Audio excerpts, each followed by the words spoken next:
Member for Strathfield.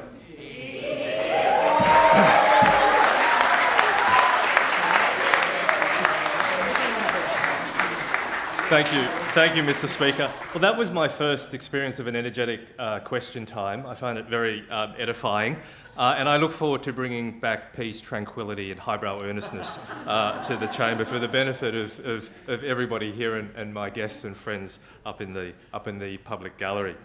Mr. Speaker, the story of Strathfield starts with the original owners of our land. My electorate is home to the Wongal clan, which is believed to have inhabited the Strathfield area for over 20,000 years. I acknowledge the clan's traditional custodianship and their ongoing connection to the land, the waterways and the community. I pay my respects to their elders past, present and future, and I extend that respect to all First Nations people. Mr. Speaker, this is a weighty time to be giving an inaugural speech. At home, the devastation in the Northern Rivers and abroad, the suffering in Ukraine overshadows everything. When I worked at the United Nations International Criminal Tribunal for the former Yugoslavia, there was a quote from Dr. Martin Luther King that we often saw. It read, "Injustice anywhere is a threat to justice everywhere." It was a sort of informal motto for our work, but also a reminder that we are all connected, that even though we may live far from disaster, it touches all of us. Just 2 years ago, we emerged from catastrophic bushfires to confront a global health crisis. To face these challenges, we have relied on the qualities that make modern Australia great. We found strength together by being connected and worked as a community.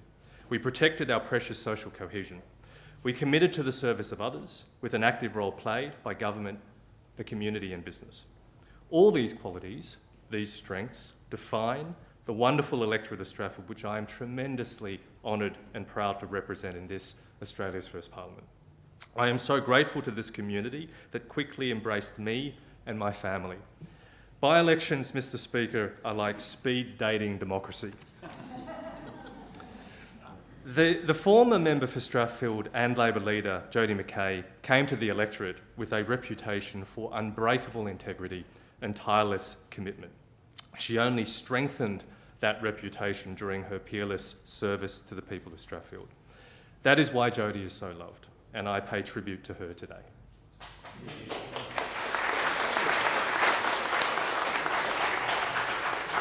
Order. I'm just going to ask members in the gallery, it's not appropriate to be clapping. I'll allow it at the beginning, I'll allow it at the end, but not during the speech, please. Thank you, guys. Mr. Speaker, the electorate of Strathfield is like a microcosm of the modern world. We reflect the diversity of Australia in our community, our people, our aspirations, our strengths, as well as our challenges. It is reflected in the diversity of our faith. Whether you are Christian, Muslim, Jewish, Hindu, Tamil, Sikh, Buddhist, or any other faith, you will find company and a place for prayer in Strathfield. The people of Strathfield also come from many socio-economic backgrounds. Alongside the grand mansions of Strathfield, the bustling commercial energy of Burwood, and the family-friendly villages of Croydon, Homebush and Enfield, there is also rental stress and homelessness, insecure work and housing. Mr. Speaker, given we are so diverse, I ask myself, well, what unites the electorate? What makes us distinctive? What are the unifying aspirations that residents share? And what can we offer the state and the country? I believe we're a model, a kind of blueprint for how diversity can be cohesive and united, and how it can drive economic dynamism, civic engagement, and community resilience. I went to a service at the intercession of the Holy Virgin Ukrainian Orthodox Church in Strathfield in early March. One of the Ukrainian Australian parishioners, tears in her eyes, asked that I pray for the people of Ukraine, who were her family. Then she asked that I also pray for the Russian people and for the Russian Australians who were her dear friends. In spite of the horror unfolding in Europe, here there was no animus, no hatred, just great sadness and distress, empathy and love. This is the unifying bond of our Australianness. The protective power of our social cohesion carried us through the darkest days of the COVID lockdowns, where the residents of Strathfield and Burwood local government areas endured some of the toughest restrictions and curfews. We did our bit, and we did it with a spirit of togetherness, of solidarity, and of collective responsibility. Mr. Speaker, I have spoken before about the special responsibility and challenge of being an Australian of Asian heritage in public office. And I say it again, it was not okay that during the campaign, my volunteers and I were subjected to racist comments that questioned our loyalty to Australia, whispered into the ears of voters as they approached the polling booth. Our campaign team endured it, and I am very thankful that we prevailed. Not so much because of me, but because the majority of citizens of Strathfield rejected this appeal to bigotry and distrust and saw me for who I am and the values that I represent. Can I thank the whole community of Strathfield for giving me this opportunity to serve, and most fundamentally in our democracy, for giving me their trust, their democratic trust. Mr. Speaker, when the first Chinese migrant to Australia, Mak Sai-ying, stepped off the convict ship the Laurel in Port Jackson in February 1818, he probably thought to himself, the food here is going to be really horrible. And so began the deep and rich history of the Chinese in Australia. It is a very long history, Mr. Speaker. Mak Sai-ying arrived just 10 years after the Rum Rebellion of 1808, 8 years after the arrival of Governor Lachlan Macquarie, and just 2 years after this building was built. It would still be 30 years before the gold rushes, 80 years before Federation, 100 years before the Great War, 130 years before the founding of the People's Republic of China, and some 140 years before my father boarded a small vessel in Hong Kong harbour with 2 suitcases and said goodbye to all that he knew as an international student bound for Sydney. Mak Sai-ying worked first as a carpenter at the Newington estate of John Blaxland, who, in a serendipitous accident of history and family, is the ancestor of my brother-in-law, Andrew Blaxland. He would have been one of the first non-British migrants to Australia and a pioneer for millions of others who came to call Australia home from all corners of the world in the centuries to follow. I often wonder how hard it must have been for him, how alien he must have felt, and how resilient he was. My parents came to Australia in 1960 with nothing but big dreams. This is not just my family's story. It is a story of thousands of residents in the electorate of Strathfield and millions of Australians who came here to build a better life. Having married in Auckland, New Zealand, Mum and Dad returned to Sydney, staying in a hotel in King's Cross while they searched for a home, and Mum applied for teaching jobs. One day, as they were walking around the cross, they met real estate agent John Barraclough, who also happened to be the Liberal member for Bligh in the Askin government. Seeing the potential of 2 unattached and clearly clueless voters, he invited Mum and Dad to Parliament the following day, where they sat in this public gallery. Barraclough introduced him to the Assistant Education Minister at the time, the renowned World War II fighter pilot, John Lloyd Waddy. Lo and behold, a week later, Mum received the telegram advising her to report for duty at Bexley North Public School, where she taught until I was born in 1971. The Askin government was known, after all, for its efficiency in some matters. Mr. Speaker, I grew up in a red double brick house in Bexley, playing with my next door neighbour, riding our BMX bikes up to the corner store to buy milk bottle lollies or to play the new Space Invader machines. We played cricket on warm summer afternoons in the middle of the street with an old bat, tennis balls, and those metal rubbish bins that used to line the streets of Sydney. But at school, kids would call me Ching Chong Chinaman and laugh at the soy sauce chicken drumsticks Mum would pack me for lunch. We did things differently from other Aussie families. We took our shoes off at the front door. We drank hot water, not cold. We showered at night, not in the morning. Dad would engage in guerrilla warfare tactics to pay the restaurant bill before his junior companions even had a chance to finish their meal. Mum didn't bake cakes or scones, but made tofu in the kitchen. And we only spoke Chinese at home. Mum and Dad knowing that as soon as I went to school, I'd refuse to speak Chinese because I just want to fit in. And they were right. I wished I didn't look different and sound different. I asked Mum to make me Devon sandwiches with tomato sauce for lunch, like everyone else, and she dutifully made them with white bread stuffed with barbecue pork char siu. Turning on the TV, watching cricket and rugby league, which I loved, no one looked like me. The only time you saw Asians on TV were as drug dealers, waiters, and kung fu masters, but never leaders, except for Bruce Lee. I never felt like I belonged, even though I was born in Australia, and I'd never thought I'd be here in this parliament. My aspirations were never that high. It's hard to be what you can't see. And last year, an Australian senator demanded that 3 Chinese Australian citizens appearing before a Senate inquiry denounce a foreign government and to affirm their loyalty to Australia purely because of their race. Russian Australians may now also be feeling the same creeping damp of distrust. With increasing geostrategic tension, we face a fundamental democratic challenge. But it is not just from foreign actors.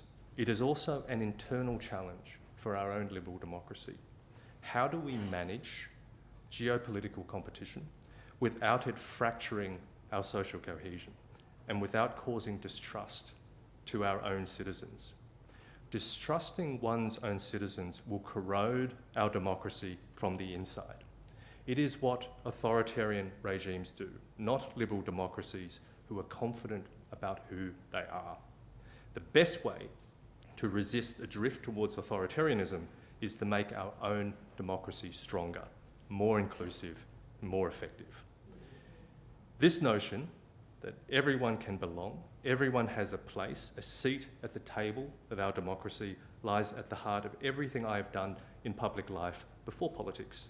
It underpinned my work in the late 1990s fighting racism, advocating for multiculturalism, and campaigning for an Australian republic. What could be more democratic than the ability of any Australian, regardless of his or her background, to aspire to the highest constitutional office? It's been a 25-year journey, Mr. Speaker, that has led to the great honour of becoming a member of this House. Can I thank those who have shared it with me? Thank you to my wife, Lucy. You are still my magnetic north after all these years, grounding me in what's important. And nothing that I do is important if I can't share it with you. To my kids, Yasmin, Henry, and Matilda, you are the centre of my universe, my purpose, and my courage. I love you guys. To Mum and Dad for making me who I am today, for giving me my most fundamental values, for the huge sacrifices you made for me and my sister. To my sister Peony and my brother-in-law Tao for your boundless generosity. To my parents-in-law Guy and Jeanette Cooper for your love and support. I don't think you ever voted Labor before I came along, but I'm glad you do now. Can I also thank my long-term mentors and friends, Wendy McCarthy, Sam Mostyn, Bob Carr, Tony Burke, Chris Bowen, Meredith Bergman, Linda Burney, and David Dawson for their always available counsel and support. Thank you to Sam Matala, who stewarded my reputation for the past 25 years, protected me fiercely, and gave me confidence in my own voice. Thank you also to the New South Wales Labor Party and our Labor movement for embracing me as an outsider in every sense. Thank you to New South Wales Labor leader Chris Minns and Deputy Leader Prue Carr for making me feel so welcomed and so much a part of our amazing team. To the many, many parliamentary colleagues who supported me during the campaign, I am deeply grateful. Not only did you share your advice and your experience with me, but you gave me the most precious thing that a busy politician could give, and that's their time. To Bob Nanva, Dom Offner, George Simon, and all of New South Wales Party Office, thank you. To Mark Morey from Unions New South Wales and the members of the trade union movement across the state, I thank you. To my amazing campaign team and wonderful members of our Labor family from far and wide, John Faker, Karen Pensabene, Kim Raleigh, Raj Datta, George Manor, Kathy Callaghan, Mark Drury, Joe Carlisle, Kath Cummins, Alex Yang, Sherry Xiao, Emma Ross, Shravya Abanini, Liam Rankin, Leon Pun, Max Kennedy, Cindy Tan, Jessica Way, John McManus, Nicholas Folks, and the hundreds of members of the mighty Strathfield branches and Young Labor. Mr. Speaker, as I said earlier, Mum was a public school teacher for 40 years before she retired. She instilled in me a fundamental belief in the transformative power of education. That's another way of saying she was a real tiger mum. This is the same belief that brings hundreds of families to Strathfield, attracted by our outstanding schools. And it is what underlies my commitment to the tertiary education sector through my work with the University of Sydney and the George Institute for Global Health. I am a great believer in university research in New South Wales, and it's important not just for our future prosperity, but for our state's contribution to tackling humanity's grand challenges. The first person in the world to release the genomic sequence of the COVID-19 virus was Sydney University's Professor Eddie Holmes. He did this through a research partnership with Fudan University. Without this research and this international collaboration, there would be no vaccine. Mr. Speaker, Dad was a small business battler. I remember the smell of the soldering irons and the metal shavings on his dusty factory floor. I also remember how he treated his staff like family, always making sure that they were paid before he was. He would plead with his customers to pay him on time after the 3 to 6 month terms they demanded, whilst fending off the bank who threatened to take our home. His customers were far bigger companies. They would seize the more lucrative servicing contracts and squeeze the margins of small manufacturing subcontractors like my dad. Sometimes they would put their companies into liquidation, only to phoenix them again, and Dad would get nothing. I got a lot of my labour values through experiencing the hard-hearted factory floor, not as a worker, but as a business owner. And so I believe the Labor Party can and should be the party of small business, contractors and the self-employed, as we evolve from outdated concepts of class to an inclusive narrative about power and aspiration. In other words, we bat not only for employees and the disadvantaged, but anyone facing unequal power in society as they chase their dreams. For tradies and owner-operators sick of being done over as subcontractors. For retail share investors who are fleeced when powerful insiders manipulate share prices and benefit from privileged information. For migrants who come here with no contacts, no family, and no local knowledge. For women standing against sexism and harassment in the workplace. For young professionals facing unaffordable housing, insecure work, and unequal bargaining power. Mr. Speaker, the local shopping strips in my electorate are still graveyards of small business. Not only suburban retail, but also tourism, the creative industries and the arts, education and training. We must do more to support our small businesses. I commend the New South Wales Government for its net zero plan and hydrogen strategy. But I must ask, how do the commercial opportunities of net zero and hydrogen flow to small and medium businesses and not just billionaires and large corporates? And with the growth of megacities around the world, dynamic clusters of economic activity and connected networks of capital, people and information, and ambitious populations of hundreds of millions, where does Sydney fit in? Where do we plug into this so that our small and medium businesses are not left out in the cold? Mr. Speaker, 20 years ago, I led the sustainability team at a major Australian insurance company. We explored how the business model of insurance meant that what was good for the community, fewer road accidents, less injury and illness, less property damage, was also good for the community because it resulted in fewer claims. 20 years ago, we modelled the impacts of climate change on extreme weather events such as bushfires, storms and floods. 20 years ago, we warned of the catastrophic future consequences of inaction. Now, 20 years of policy failure has meant the future has arrived. If there has been one common lesson from the pandemic, the bushfires and the floods, it is that community solidarity, being in it together, is central to our national character. From border closures to lockdowns, wage subsidies and the willingness to get vaccinated, there is strong public support for collective responsibility and for government leadership directing and correcting the market if necessary. People need and want strong institutions. In corollary, small government and rugged individualism offered no real solutions to the COVID or to other crises. It was at best impotent, at worst dangerous. It's very hard to get the image out of one's mind of citizens rescuing their neighbours from the roofs of submerged houses in canoes and dinghies. And yet, some are now urging us to regard the pandemic, the bushfire and the floods, as anomalies, regrettable exceptions, 1 in 100-year events. They want us to see this period of mutual support and solidarity as an idealistic fever dream, to be shaken off as fast as possible so we can get back to business as usual with a weakening of government and everyone looking out for themselves. So-called freedom narrative can be superficially appealing. After all, none of us want lockdowns again, but it misses a fundamental point. The wicked challenges facing our society are not going away. COVID and pandemics are here to stay. So is climate change and the extreme weather it brings, the disruption to entire industries from technological change in the fourth industrial revolution, and the rewiring of global supply chains in the centres of economic activity. And we need government leadership and capability to manage these challenges and opportunities together. What we need is not an individual freedom narrative, but a narrative of community resilience. We have seen how the community has stepped up in responding to crisis and disaster. In Strathfield, in the darkest days of lockdown, who delivered food to families who had no income? It was community associations like St Mercurius, the Cottage Kitchen, and St Paul's Parish Pantry. This should trigger an epiphany in how we govern our society and institutions. I believe government and organisations alike must embrace not just efficiency and growth, but also resilience and sustainability as core organising principles. I believe we must invest in and build our care infrastructure and the capability of our public service and community sectors.